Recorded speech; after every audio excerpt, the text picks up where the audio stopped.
Alright mga ka-good news, may isang nanay na nagtanong, Pastor, bilang isang Kristiyano at isang ina, kasalanan po ba ang magpalaygate? Importante pong tanong ito mga ka-good news kasi may kinalaman sa buhay, konsensya at pananampalataya.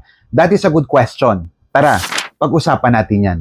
Una, walang direktang utos sa Bible na bawal ang ligation. Sa Bible, wala tayong mababasang malinaw na command na nagsasabing kasalanan ang permanent family planning tulad ng ligation.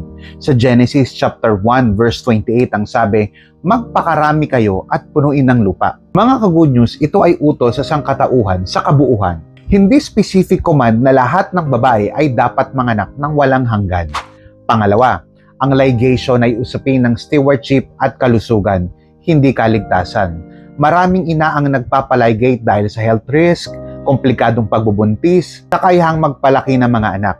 Sa 1 Corinthians chapter 6 verses 19 hanggang 20 ang sabi, ang inyong katawan ay templo ng Espiritu Santo. Ka-good news, kung ang layunin ay alagaan ng katawan, pamilya at buhay, hindi ito automatic na kasalanan.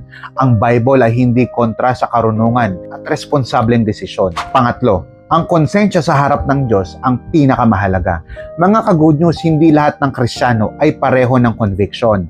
Sa Romans chapter 14 verse 5 ang sabi, ang bawat isa ay magpakatatag sa kanyang sariling pag-iisip. Kung ang decision mo ay napag-pray, napag-usapan ng mag-asawa, walang pagwawalang halaga sa buhay, may kapayapaan sa Diyos, ito ay matter of conscience, hindi salvation issue.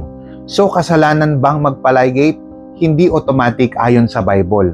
Ang mahalaga ay ang puso, motibo, at pananampalataya. Mga magulang, manalangin tayo bago magdesisyon. Ang sukatan ng pagiging mabuting Kristiyano ay hindi sa dami ng anak, kundi kung paano natin pinalaki ang mga ipinagkatiwala ng Diyos sa atin.